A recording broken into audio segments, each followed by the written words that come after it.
आजचा दिवस आहे तो शस्त्र स्पर्धेचा नाविन्यपूर्ण दिवस आणि असं असतं देशोदेशी निमंत्रण पोचली गेली, राज्याच्या ठिकाणी दवंडी दिली आणि म्हणून काही जण या स्पर्धेसाठी घेऊन आले.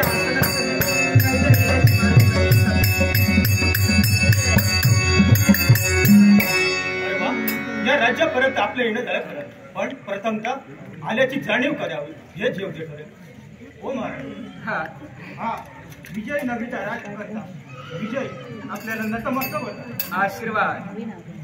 तुम्ही शस्त्र स्पर्धा भरविला बरोबर आणि त्या शस्त्र स्पर्धेत भाग घ्यावा यासाठी आमचं इथपर्यंत पावलं पडलं.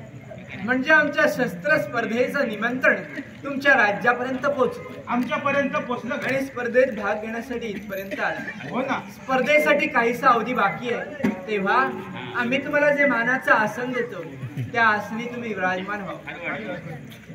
मार्ग प्रतीक्षा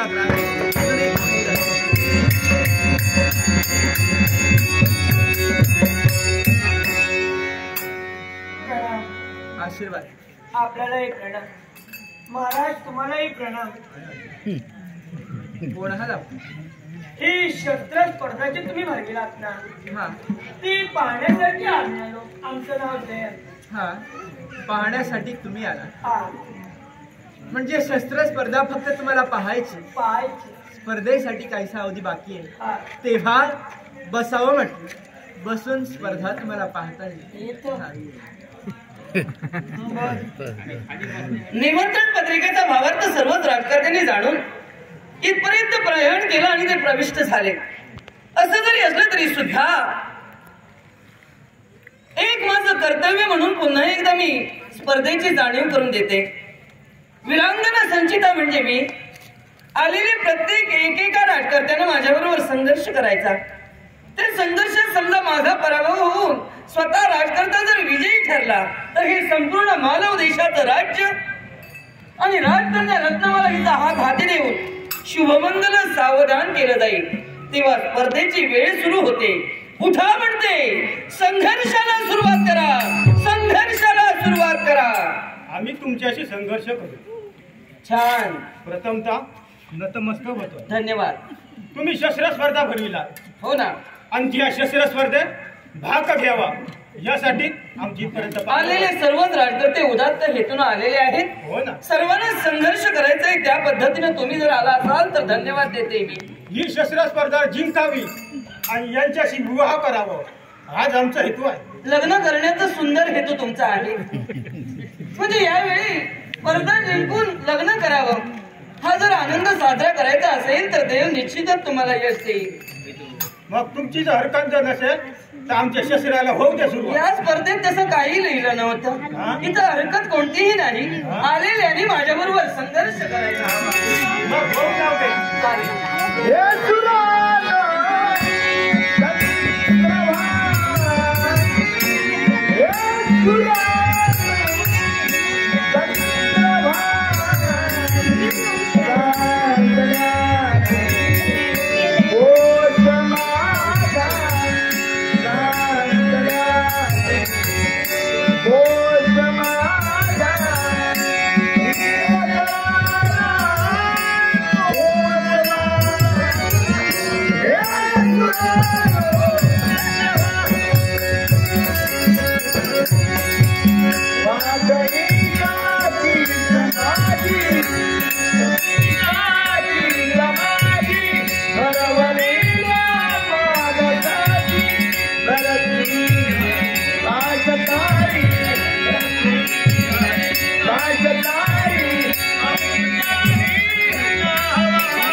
संघर्षावर संघर्ष होत गेले. प्रत्येक एकेका राजकर्त्याने माझ्याबरोबर संघर्ष केला. राहता राहिले विजय नगरीचे राजे विजय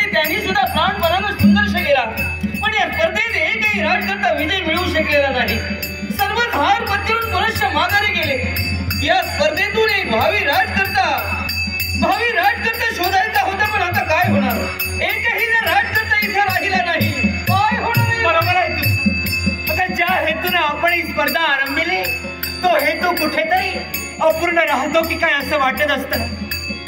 ही स्पर्धा कुणीही जिंकू नये, या पृथ्वी तलावर एकही असा वीर असू नये ज्याने ही स्पर्धा जिंकण्यासाठी तत्पर व्हावं. म्हणून मला तरी एकच वाटतंय, ही सारी पृथ्वी निर्भीड व्हावी.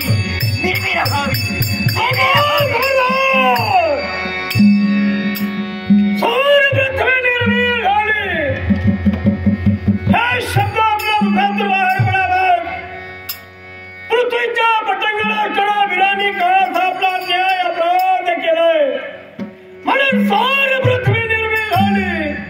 हे शब्द आपल्या मुखातून बाहेर पडले. एकाच गोष्टीसाठी इथे स्पर्धा कुणी जिंकू शकला नाही, म्हणूनच आमच्या मुखातून असे शब्द बाहेर पडावे.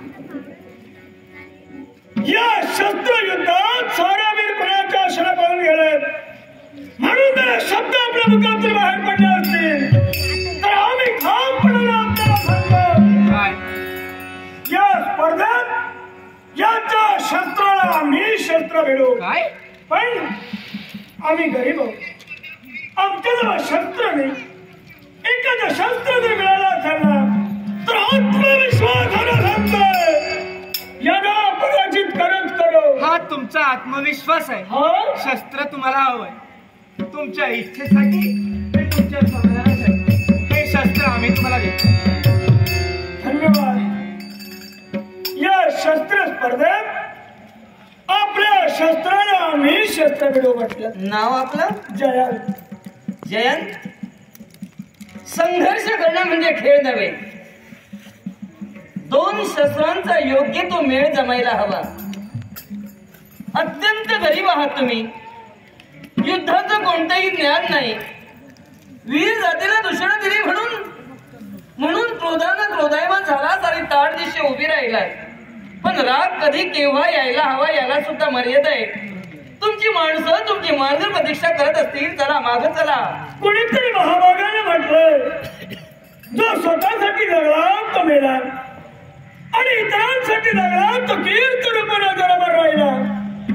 तेच भीत आम्ही आमच्या उराशी बाळगली. आतापर्यंत झालेले संघर्ष तुम्ही उघड्या नेत्रानं पाहिलात आणि असं असताना तुम्ही जर इथं माझ्याबरोबर संघर्ष करू लागलात, प्रतिस्पर्धी म्हणून मी तुम्हाला कमी समजत नाही.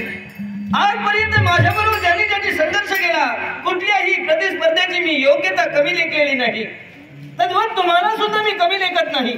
पण असं जरी असलं तरी सुद्धा कुठल्याही गुरुकुलात जाऊन तुम्ही गुरु केलेला नाही, शस्त्र कोणतं कधी हाती घेतलं नाही आणि माझ्याबरोबर संघर्ष करत असताना चुकून आमचं शस्त्र तुमच्या काळेचा वेध घेऊन तुमचा शिर कमाल धडा वेगळा झाला तर काय करायचं आम्ही? जीवन आणि मरण या परमेश्वराच्या हाती आहे. ते कधी कुणा कसंही सांगता येणार नाही. सारा विरांत झालेला अपमान धुवून काढत असताना मरणाला झाल स्वर्गाच्या एकेकाळी हातला सकल आहे. पण संघर्ष करणारच. आतापर्यंत जे संघर्ष झाले कुणालाही विनंती करण्याची गरजच पडली नाही. पण आपुलकीनं आत्मीयतेनं मायेनं तुम्हाला का सांगते तर तुम्ही गरीब तरुण आहात. पण तरी सुद्धा तुम्हाला जर एवढं सांगून कळत नसेल, पुन्हा पुन्हा संघर्ष करण्याची इच्छा असेल तर शेवटचा पर्याय एकच मी तुम्हाला सांगेन, उचित ना मार्ग सुजना, उचित ना मार्ग सुजना, उचित ना मार्ग सुजना. व्यर्थाची कामग सजला रणाला, व्यर्थाची कामग, व्यर्थाची कामग, व्यर्थाची कामग सजला रणाला. रणाला मार्ग सुजना, उचित ना मार्ग सुजना, उचित ना मार्ग सुजना. श्रीधरोनी मानापमान, श्रीधरोनी, श्रीधरोनी मानापमान. आळविता का विनाशाला, आळविता का, आळविता का, आळविता का विनाशाला. रणाला मार्ग सुजना, उचित ना मार्ग सुजना, उचित ना मार्ग सुजना. जयंत या क्षणाला करतोय गगनाधार भगावी भगावी.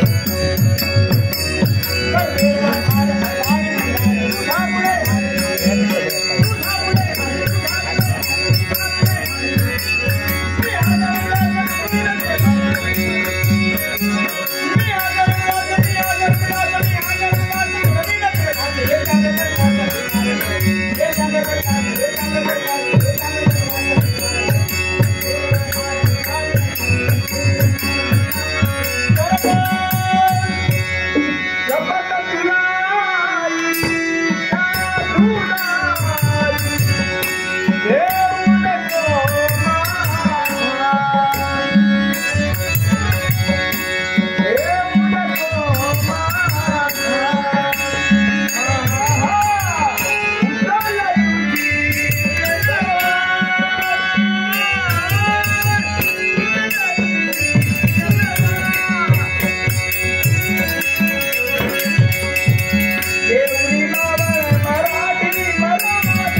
अभिनंदन आणि धन्यवाद सुद्धा. युद्धाचं कोणतंही ज्ञान नाही. आमच्याकडून शस्त्र मागून घेतलं, माझ्याबरोबर संघर्ष केला. आजपर्यंत विजेती असणारी संचिता क्षणाच्या निमिषार्धात पराभव केला. आणि म्हणून काय मी तुमच्यासाठी टाळ्या वाजविल्या असं वाटलं? नाही हो, मी आपल्यासाठी टाळ्या वाजविल्यात नाही. तुमचं नेत्रदीपक यश पाहिलं, हे कुशल कौशल्य पाहिलं, हे दैदिप्यमान यश पाहिलं आणि मी एवढी भारावून गेले. म्हणजे दोन हात कधी एकत्र झाले आणि तुमच्यासाठी टाळ्या वाजू लागल्या हे माझं मलाच कळलं नाही. आणि फक्त गोड कौतुक करून थांबत नाही मी, तर मी घोषित करते, स्पर्धेच्या नियमाप्रमाणे वीरांगना संचिता पराभव झालेला आहे. आणि असं असताना तुम्ही विजयी ठरलात म्हणून हे संपूर्ण मानव देशाचं राज्य, हे संपूर्ण मानव देशाचं राज्य तुमचं झालं. एवढंच नव्हे तर राजकन्या रत्नमाला हिचा हात तुमच्या हाती देऊन लवकरात लवकर शुभमंगल सावधान केलं जाईल. थांब म्हणते, मला सांग, अगं असंख्य योद्ध्यांची शस्त्राला शस्त्र तू भिडवत होती. प्रत्येकाला शस्त्र स्पर्धेचं ज्ञान होतं, त्यांना कुठल्याही शस्त्र स्पर्धेचं ज्ञान नाही. पण मला तरी एकच वाटतं, असंख्य योद्ध्यांची शस्त्राला शस्त्र भिडवत असतात. कैसे परिश्रम तुला व्हावे आणि नकळतपणे तुझ्या शस्त्रभूमीवर पडावं आणि विजयाची विजयश्री त्यांना प्राप्त व्हावी. राजकन्या, आपलं म्हणणं अगदीच अयोग्य असं मी म्हणू शकत नाही. प्रत्येक राजकर्त्याबरोबर मी संघर्ष केला, कायाशीण होणार, थोडासा थकवा येणार, पण याला पर्याय नाही. युद्धाचे नियम आम्ही केले, स्पर्धेचे नियम आम्ही ठरविले होते. आणि आता जर माझा पराभव झाला तर कारण सांगायची का? हे असं झालं असतं तर मी तसं केलं नाही.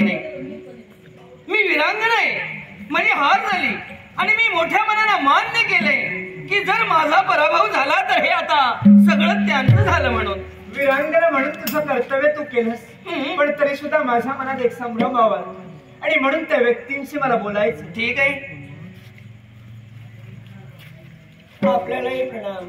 ही स्पर्धा पाहण्याच्या हेतून फक्त तुम्ही इथपर्यंत आला होता. आमच्या मुखातून शब्द बाहेर पडावे आणि एकाएकी तुमची वीरश्री जागृत व्हावी. वीरश्रीने कसे काय तुम्ही पेटून उठला आणि शस्त्र स्पर्धा कशी काय जिंकला. कुठल्याही शस्त्र स्पर्धेचं ज्ञान नसतं, हा एकच आमच्या मनाच्या ठिकाणी संभ्रम वावरतो. आणि म्हणूनच त्याच तुमच्या वीरश्रीला आम्हाला एक आव्हान द्यायचं. दानव लोकातील दोन दैत्य कुंभांड काक्ष आणि भद्रासूर यांनी वैष्णव सरोवराच्या ठिकाणी हैदोस माजला. त्या दोन दैत्यापैकी एका जरी दैत्याला जिवंत अथवा मृत्युमुखी पाडून आमच्या समोर जर का तुम्ही आणलं असाल ना, नक्कीच आम्ही मान्य करू वीरश्रीनं तुम्ही पेटून उठला होता. आम्ही जेव्हा ही शस्त्र स्पर्धा पाहण्यासाठी आलो ना, तेव्हा तुमच्या अटी नियम अशा नव्हत्या. मुळीच नव्हते. हळूहळू तुमच्या अटी नियम वाढू लागल्या. काय म्हणायचं तुम्हाला? आलंय लक्षात. काय? आम्ही गरीब आहोत. ही शस्त्र स्पर्धा जिंकली त्या अर्थी तुम्हाला आता आमच्याशी लग्न करावं लागलं. म्हणून धूर्त मेंदू आणि चाणक्य बुद्धीने विचार केला आणि ठरविला की त्या असुराची संघर्ष करण्यासाठी आम्ही जाऊ. त्या असुराच्या आणि माझ्या संघर्षात मी तिथं मेलो म्हणजे तुम्ही सुटला. आमच्या मनात असे विचार मुळीच नाही. हे आता तुमचे विचार होते. आत्मविश्वास एकाचा तरी शेवट काय केला तुम्ही? अटी नियम अगोदर लग्न तरी करून घ्यायचं, नंतर काय ते सांगायचं. असं करू नका. आता एक जातं त्यांचं रक्षण व्हायला हवं. आपण देवाची भक्ती करूया. देवा देवा एक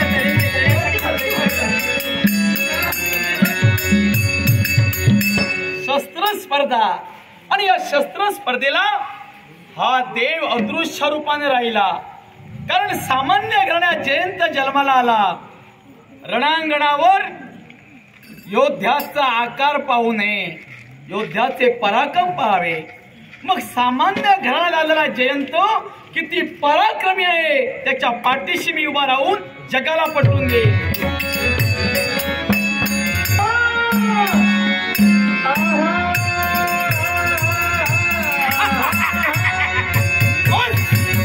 मित्राच्या शोधार्थ मी आहे.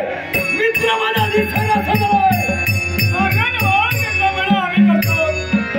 मार्गात अपरिचित व्यक्ती राजाच्या ठिकाणी आमचं वसतिस्थान कुंभांडी काक्षा देवाला सोडल्या जयंत आमचं नाव इथं कसं रे मानव देशाच्या तमाम जनतेने काळात आपला अन्याय अपराध केलाय म्हणून नाव त्रास तुमच्या गर्भीत त्यांना भोगावा लागतोय ते करतोय आमच्या मनाला वाटतंय आमच्या बुद्धीला वाटतंय आम्ही तेच करतोय काही चुकलं आणि म्हणूनच याला कुठेतरी विवेकाचा पायबंद द्यावा या अपेक्षेने जयंतची पावलं पडली विवेकाचा पायबंद घालण्यासाठी आलाय हा पण लक्षात ठेव इथं आलाय मरण नको अरे जीवन आणि मरण हा कधी कुणाला सांगता येणार नाही आज तुझा आत्मनिर्धार झालाय तर भगवान जयंत या क्षणाला वैरी तुम्हाला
पराक्रमाच्या बाबतीत स्तुती करतोय वैरी म्हणून उभा राहिला याला कारण रे तुझ्या एवढा पराक्रमी आतापर्यंत जीवनात कधी पाहिला नव्हता प्रथमच पाहिला काय सांगतोयस काय असं वाटलं हे रत्न एवढे दिवस अंधारात कुठे राहिलं हे रत्न कधी पाहिला नाही आम्ही अंधारात राहिलो असं तुम्हाला वाटलं कारण मला कधी दिसलं नाही ना मग मला सांगा तुम्ही जर प्रकाशात फिरत असा होतात ना मग लोकांना का दिसला नाही ते आपण सांगण्याची गरज नाही तुमच्यामुळे आम्ही दिसतो तुमच्यामुळे तर आम्हाला ओळखताय आमच्यामुळे तुम्हाला एवढे तुम्ही पराक्रमी आहात सांगायला नको आहे काय ते विचारायला नको कारण बघितल्याच्या नंतर कळतंय बोलायला नको मग एवढे पराक्रम बोलण्याचा अर्थ तुमच्या मला एक सांगा मानव देश आणि मानव देशाच्या ठिकाणी असणारा वैष्णव सरोवर इथं तू कधी गेला होतास का वैष्णव सरोवर मालव देश गेलो होतो होय ना पण तुम्हाला कसं कळलं तिथूनच मी इथं आलो काय सांगतोयस का तिथं तुला 2 युवती भेटल्या 2 स्त्रिया एक राजकुमारी संचिता आणि रत्नमाला आणि दुसरी मैत्रीण संचिता दोघांवरही तुझा जीव जळला होय ना मग मला एक सांग बरंच काही रे तुला म्हणूनच मी इथं आलो तुझ्यासाठी मग मला सांग आणि त्यावेळी त्याने तुला नकार दर्शविला पण खरं सांगायचं म्हणजे तू त्यांना आवडलायस मी त्यांना आवडला आवडला तू त्यांच्यापर्यंत गेलास, मी तिथूनच इथं आलो. मग तुला पसंत नाही केलं? नाही, मी तुझ्या एवढं आवडलं एवढं मी आहे का? हा, माझ्यावर तो प्रेम करू एवढे तुझ्यावर पराक्रम नाही. तू सौंदर्यवान आहेस ना. हे जे सौंदर्य आहे ना ते खरोखर परमेश्वरानं जन्माला घालताना तुला जणू काय लावण्याचा पुतळा जन्माला घालतोय. त्या बिचाराला किती परिश्रम घ्यावे लागले असतील आणि तुला जन्माला घातलं. हे एवढं सौंदर्य आहे तुझं, हे कुणालाही आवडू शकते. मला सांग रे. हा, स्तुतीच करतोय, काळजी करतो. जी स्तुती माझी करतो. हा, कौतुक करतो, कौतुकाची स्थापही दिली. हे कौतुकच आहे, त्याबद्दल तुला आम्ही धन्यवाद देतोय. हा, पण एवढं करून सुद्धा देवाला वर तोंड करू. अरे मला सांग, देवाचे आभार नको का म्हणाला?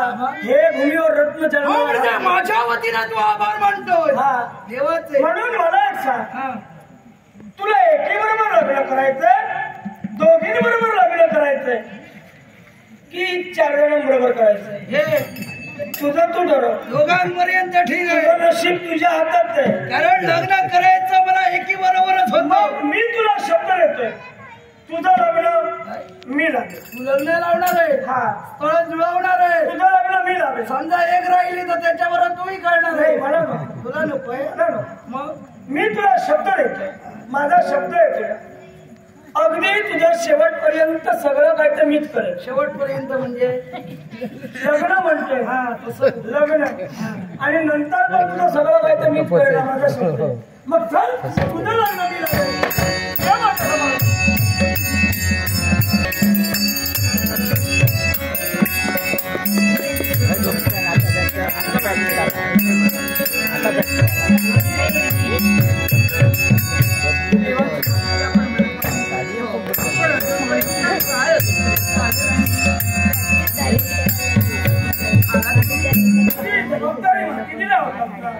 आम्ही पूर्ण केली. पूर्ण झाली. हीच का ती व्यक्ती? होय, ब्रह्मांड काक्ष. याला मी तिथंही ठार मारला असता, पण याला मी तिथं का मारला नाही?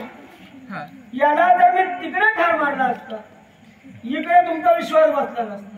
बरोबर आहे. पुनश्च तुमच्या अटी नियम बदलले असते. म्हणून याला जिवंत इथं आणलंय. तुमच्या नजरेसमोरच याला मारायचंय. हे जरा थांब. तुझं हे करी, तुझं ते करी, लग्न तुझं मी लावून देईन. मी तुला काय म्हणालो होतो? मी तुला शब्द दिला होता की तुझं सगळं काय ते शेवटपर्यंत मी करेन. मग ती वेळ आता आली आहे आणि ती तुझी इच्छा मी पूर्ण करणार. तुला काय वाटलं ना?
नको, पहिल्यांदा मनाची तयारी करा आणि नंतरच वाजू. खरंय तुमचं. मनाची पूर्णपणे तयारी झाली, नव्हे तर खात्री झाली. आणि याला कारण काय असेल तर आमच्या मनात संभ्रम निर्माण झाला होता, पण आता जो मी संघर्ष पाहिला आणि आत्मविश्वासाने एकदा मी तुम्हाला सांगतो, ज्या शस्त्र स्पर्धेच्या ठिकाणी आम्ही जी अट ठेवली होती, या संपूर्ण मानव देशाचा राजा आणि रत्नमालाशी विवाह केला जाईल. आत्मविश्वासाने मी सांगतो, जिंकलात तुम्ही, जिंकलात तुम्ही, जिंकलात तुम्ही. हे मान्य करा. आपल्याशी मी लग्न जरूर करेन, हा पण या क्षणाला इथं नाही. काय याला कारण आहे. कारण? मी गरीब आहे. आई माझी आंधळी आहे. अरे बाप माझा अत्यंत गरीब आहे. जरी माझी आई आंधळी असली असेल, बाप गरीब असला असेल, तरी सुद्धा हा अजूनही मी माझ्या आई वडिलांच्या आज्ञेत आहे. कारण जगात बायको कधीही मिळू शकते, पण आई बाप नाही पुन्हा मिळणार. आणि म्हणून माझ्या आई वडिलांनी जर काय मला आज्ञा दिली असेल ना, तरच मी आपल्याशी लग्न करेन. धन्यवाद. माणसं खूप पाहिली, आमच्या राज्यातही आहे. माणसातील माणुसकी ही काही माणसात आहे, पण माणसातील देव पहिल्यांदाच पाहिला.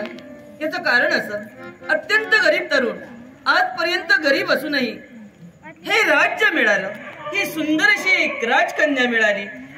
आणि असं असताना सुद्धा या आनंदाच्या क्षणी आई बापांची आठवण होती. अहो, एखाद्या तरुणाला एक बायको मिळाली की बायकोच्या प्रेमासाठी आई बापांवर लाथ सुद्धा मारतात. पण तुम्ही मात्र एवढ्या आनंदात असून, एवढ्या सुखात असूनही आई बापांची आठवण केली, म्हणून धन्यवाद.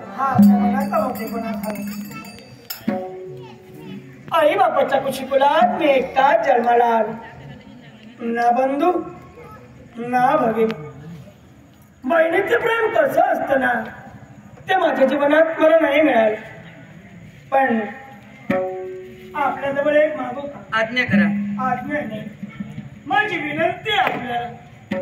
आपण मला बहिणीचं प्रेम द्याल का? काय मी बहीण? आपली बहीण भाऊ अशी इच्छा जर असेल तर हाती हात देऊ शकते. आयुष्याच्या अंतापर्यंत, शेवटच्या क्षणापर्यंत मी आपली बहीण म्हणूनच प्रेम देईन तुला. काय? अगं, रक्ताच्या नात्यापेक्षा मानलेलं नातं जगाच्या आसमंतात सर्वात श्रेष्ठ असतं. आणि आज मला माझी बहीण मिळाली, मग तुझं माझं बहीण भावाचं नातं जीवनाच्या शेवटच्या क्षणापर्यंत तुझ्याही लक्षात राहायला हवंय आणि माझ्याही राहायला हवंय. म्हणून हा तुझा भाऊ राया, आज तुला भाऊबीज देणार आहे. भाऊबीज? हा. बहीण किती जरी श्रीमंत असली तरी भाऊ काय ओवाळणी देणार याकडे लक्ष असतो तिचा. काय देणार आहे श्रीमंत? काय? ही शस्त्र स्पर्धा मी जिंकली, मानव देश संपूर्ण माझा झालाय, राजकुमारी माझी झाली. मग हा तुझा भाऊ रे, तुला भाऊबीज काय देणार असेल ना, तर ताई, हा संपूर्ण मानव देश, हा संपूर्ण मानव देश माझ्या ताईला भाऊबीज शेवटच्या क्षणापर्यंत आठवणीत राहील अशी भाऊबीज. याच्या पुढे भाऊबीज घेण्याची इच्छा सुद्धा राहणार नाही रे. हा ताई, बरं आता येतो होता, कारण माझी आई माझी वाट पाहत असणार आहे. तेव्हा आता चला म्हटलं, काही क्षण थांबा. आपल्याला जायला हवं. जावंच लागेल आता.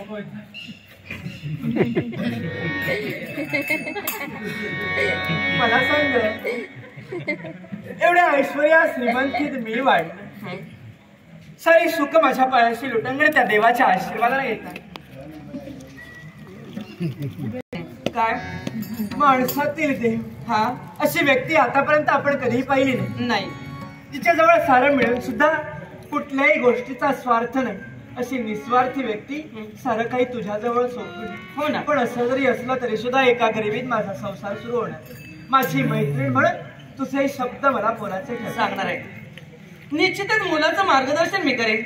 लग्न जरी झालं नाही तरी सुद्धा कित्येक अनुभव डोळ्यासमोर एकसारखे नाचताय मला माहिती आहे. आणि म्हणून 4 शब्द प्रेमाचे सांगेन मी तुला. हे बघ, तुझं लग्न झालं, आता हा जो तरुण मिळाला, तुला असंच वाटतंय आपल्याला देव मिळाला. लग्न झाल्या झाल्या सगळ्याच तरुणींना असंच वाटतं आपल्याला देव मिळाला. पण एक 15-20 दिवस गेले ना की नंतर कळेल. काय? ते नंतर कळेल. पण आपण मात्र देव म्हणूनच सेवा करायची, भक्ती करायची. आणखी एक गोष्ट, जयंत गरीब आहे, आई बाप गरीब, आई आंधळी आहे, असं असताना त्यांची सेवा तुला करावी लागणार. जयंतची आई आंधळी जरी असली तरी अनुभवी आहे. तू सेवा करत असताना कधी तुला काहीतरी बोलेल, तिनं बोलायला सुरुवात केली की आपण डोळे बंद करायचे. म्हणजे तिचेही डोळे बंद आणि तुझेही बंद. बोलायचं आपण काही बोलायचं नाही, बघायचं सुद्धा नाही, म्हणजे भांडणं होणार नाही. आणखी एक गोष्ट, आजपर्यंत हा आपल्या गरीब आई बापांची सेवा करतोय. राजकारणी म्हणून सर्व सुख तुझ्या चरणाशी लोटांगण घेत होती, घेता येत.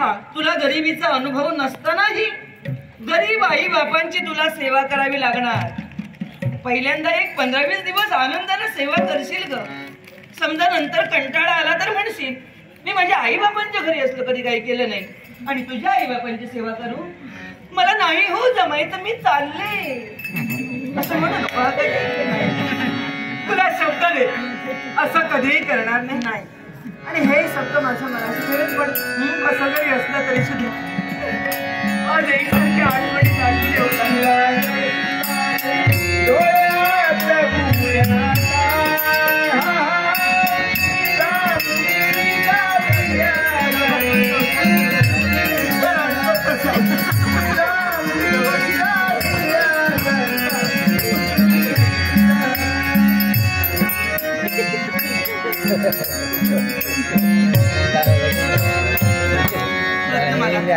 एक राजकन्या असून सुद्धा किती प्रेमळ आहे. रागानं कधी काहीतरी बोलशील पण तुझ्या मनात राग द्वेष कधीच नसतो. पण असं जरी असलं तरी गरीब आई बापांची सेवा तुला करावी लागणार. परमेश्वरानं दोन गोष्टींची जाणीव करून दिली. कोण गरीब असला तर गरीब म्हणून त्याची कधी हेटाळणी करू नका. गरीब असलेला माणूस कधी श्रीमंत होईल हे सांगता येत नाही. जयंत सारखा एक माणूस श्रीमंत झाला आणि एखादा माणूस जर श्रीमंत असेल तर श्रीमंतीचा टेंभा विरू नका. तो देव तुम्हाला कधी गरीब करेल हेही सांगता येत नाही. जयंतने हे सगळं राज्य मला दिलं. जयंतने हे सगळं राज्य मला दिलं. अर्थात जयंतने हे सगळं राज्य मला दिलं. ही सारी जनता माझी झाली आणि म्हणून माझ्या जनतेला हात जोडून मी एकच सांगेन, जयंतची आई आंधळी असूनही जयंतला तिनं घडविलं. जयंतची आई आंधळी असून सुद्धा जयंत सारख्या एका मुलाला तिनं घडविलं. इतर सर्व आई बापांना डोळे असून मुलांवर लक्ष ठेवायलाही जमत नाही. असं करू नका. मुलांवर प्रेम करा, प्रेमानं मारा, वागा, प्रेमानं जग जिंका. आणि दुसरी गोष्ट म्हणजे मुलांवर श्रीमंतीपेक्षा संस्कार करा. मुलं जे मागतात ते चटचट देण्यापेक्षा त्यांना हवं तेवढंच द्या. गरजेपेक्षा जास्त जर प्रेम केला तर विपर्यास घडेल. मुलं कुठं जातात, काय करतात, पुन्हा कधी येतात या सगळ्याची जाणीव करून घ्या. आणि मुलांचे जर फाजील लाड तुम्ही केलात, मुलांवर नको तेवढं तुम्ही प्रेम केलात, मोठी झाल्यानंतर तीच मुलं आई बापांचं प्रेम विसरतील आणि एक दिवस तीच मुलं आई बापांवर लाथ मारल्याशिवाय राहणार नाहीत. तेव्हा मुलांना सांभाळा.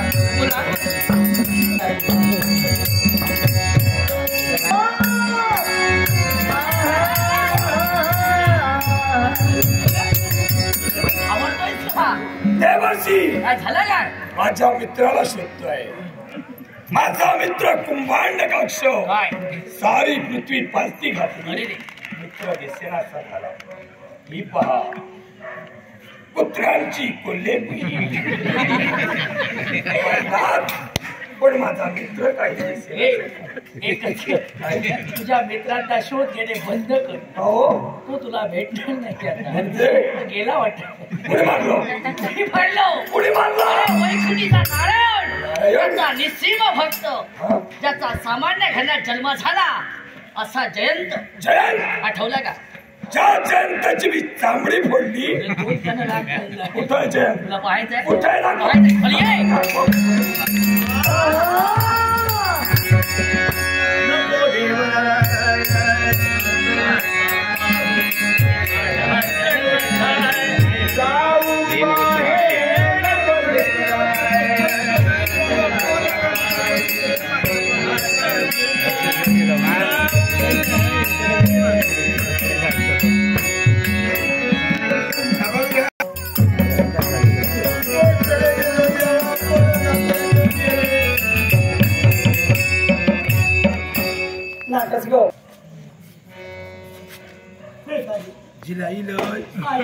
तुझीच काळजी तुम्हाला माझं देव स्पर्धा मी पाहण्यासाठी गेलो होतो.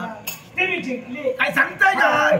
आणि अटी निर्णयामध्ये यमानुसार राजकुमारी वाची झाली. ही पा हे आई बाबा नमस्कार.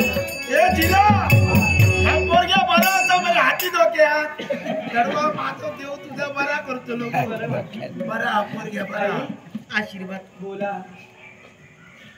काय सांगावी काय आज चेडू माझ्या घरात इला तेव्हा माका येऊन जीत दिलो चेडू देऊक नाही होता पण सून आणि चेडू काय सारख्यात पण घरात सून इल्यानंतर माणसानं काय करू आहे त्या ववाळून घरात लक्ष्मी सारखे हाडू आहे घरात उमऱ्या माप ठेवू गया आणि माप ओलांडून लक्ष्मी कशी घरात अडू गई पण त्या नशिबात नाही गो माझ्या एका कारण हा माहिती असं आई दुःख नको. माणसाची श्रीमंती असली काय पाहुणे सोयरे शेजारी पाजारी सगळे जमा जातात समजला. हा माणसाची गरीब परिस्थिती का कोण कोणाचं नसतं आणि त्या मीही काम केलं असतं गो पण काय करतले तेव्हा माझे दोन्ही डोळे आधीच गेलेत. आता कसं मी वळून तुका घरात झाडू त्या देवान जर मका डोळे दिला नाही तर माझ्या लक्ष्मी मी हसत घरात देव पावेल हो आपल्याला. गे बाई तिला मी तर त्या माझ्या नारायणात काय सांगते माहिती आहे माझ्याकडे जर भरपूरसा सोना असलेला मा तर या माझ्या असून एक मा ह्याच्यापेक्षा भरून घालते नाही पण गरीबाक सोना कोण देता गरीबाकडे पैसे नाही आणि सोना आहे ना असा आणि काय करू. अहो मी काय म्हणते आता तू काय म्हणते. आता आपला संसार सुरू झालाय तेव्हा या सुखी संसारासाठी त्या देवाजवळ तुम्ही माझ्यासाठी पुत्र मागावा. झालं पहिल्या दिवशी सुरुवात झाली. तसं नाही वाटलं नव्हतं असं काय पण राहू द्या. माझ्या नारायणावर माझा विश्वास आहे. चला माझ्या नारायणाला हात देऊया. तुमच्या सगळ्यांची भक्षा माझ्या नारायण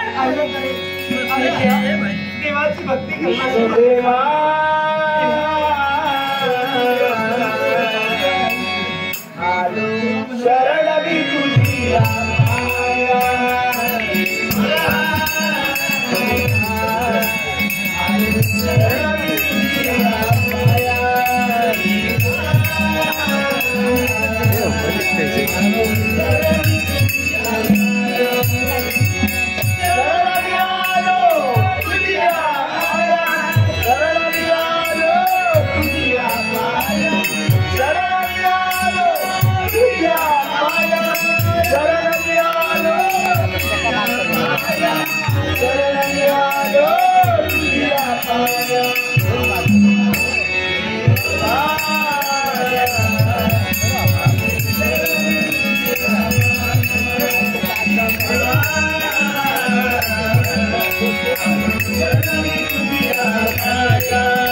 निश्चित मनोरथा सफला भक्तराज जयंत आज कुटुंब एकत्र करून तू माझा धावा केलास का आणि कशासाठी.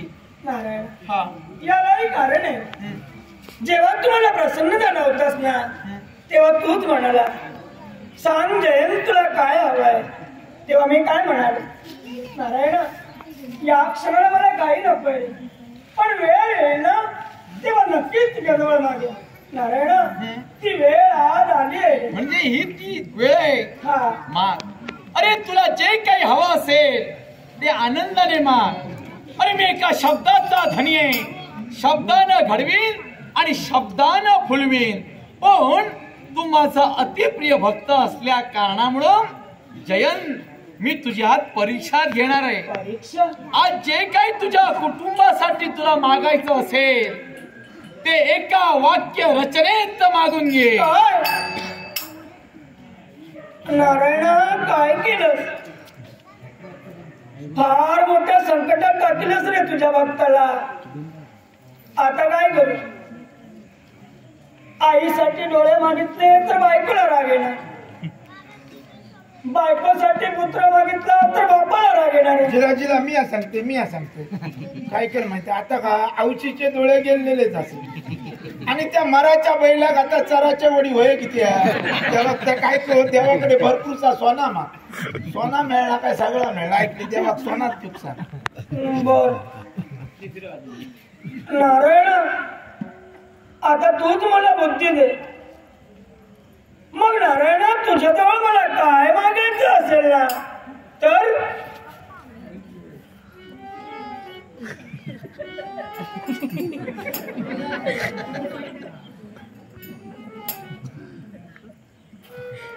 नारायण, तुझ्याजवळ मला एकच मागायचं रे.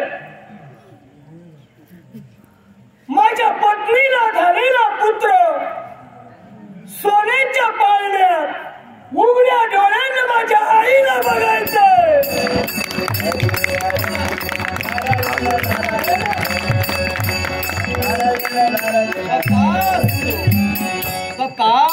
ही माझी इच्छा कशी नाही पूर्ण करशील? ही तुझी इच्छा मी पूर्ण करणार.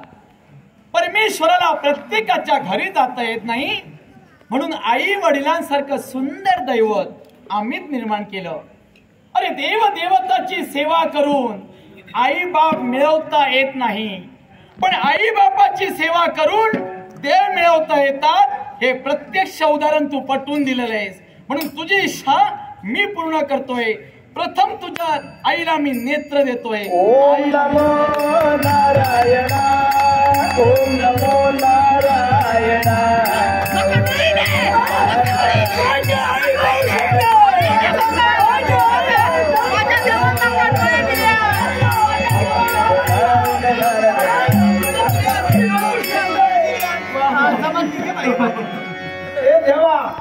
माझ्या सोन्याचं काय सांगतोय ना. ही राहती वास्तू तुम्ही निर्माण केला. त्या वास्तूच्या ठिकाणी देवगाभारा बनवून त्या देवगाभारात या महाविष्णूचं पूजन भजन करत असतात. जाऊन तेथे चमत्कार पहा.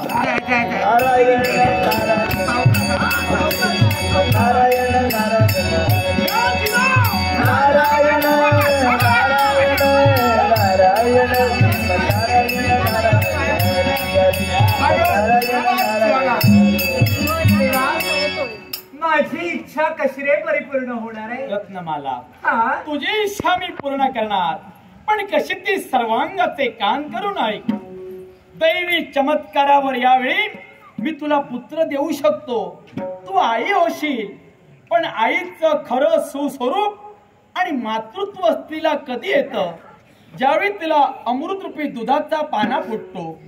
मग तो तुला दुधाचा पाना देऊन आईचं सुंदर स्वरूप देण्यासाठी मरदरूपी स्त्रियांचा नियम, विधिले निसर्गाचा नियम तुला मी देणार आहे. ज्या मरदभूमीच्या स्त्रियांना 9 महिने 9 घटका 9 दिवस परिपूर्ण ज्या स्त्रीला होऊन प्रसूतीपणाच्या असंख्य वेदना झेलून जी स्त्री प्रसवते तिला अमृतरूपी दुधाचा पाना फुटतो आणि आई या दैवी शब्दाला ती पात्र ठरते. मग आजपासून 1 संवत्सर म्हणजे 1 वर्षाच्या कालावधीत तुला सुंदर पुत्राचीच प्राप्ती होईल. झालेला पुत्र दिलेलं सोनं त्याचं पारडं बनवा. पुत्राला पाण्यात बसवा. आईला नेत्र दिले, उघड्या नेत्रानं पाहायला.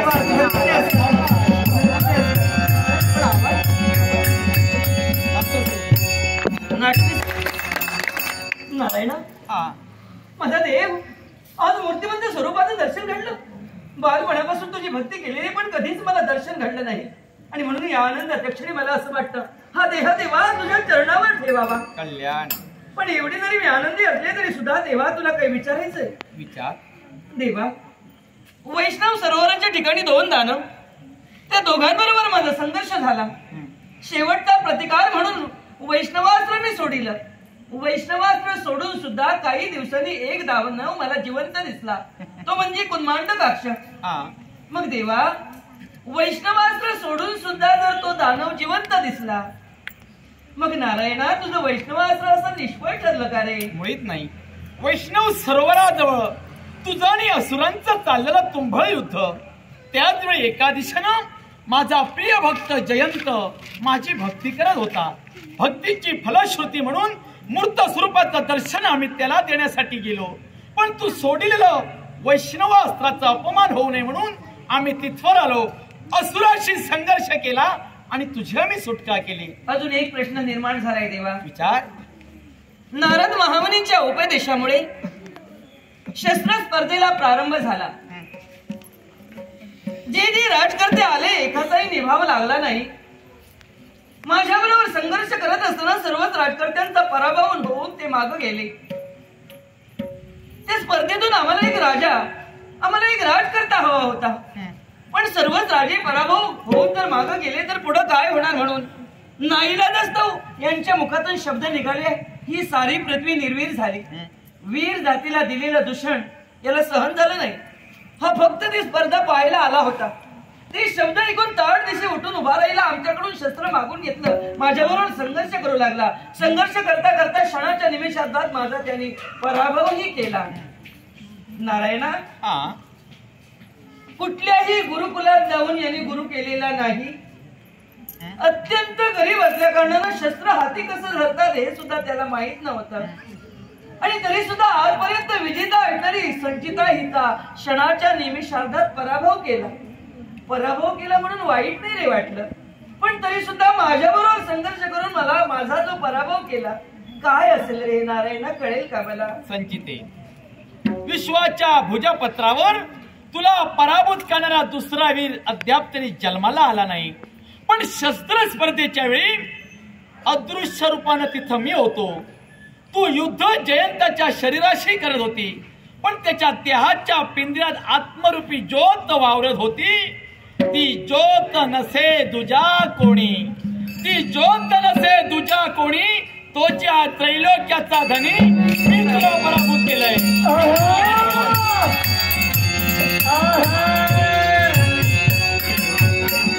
तुझा खेळ संपला. तुला म्हटलं होतं काय ते? जिथं असतील तिथं येऊन मारणार. खेळ संपला तुझा. काय संपणार? कोण मारणार? हा तूच काय, हाच काय, मला कुणीच मारू शकत नाही. एका वाक्य रचनात 3 वरदान जो प्राप्त कराल त्या 3 वरदान मी प्राप्त केलं. तुझ्या समोर उभा आहे.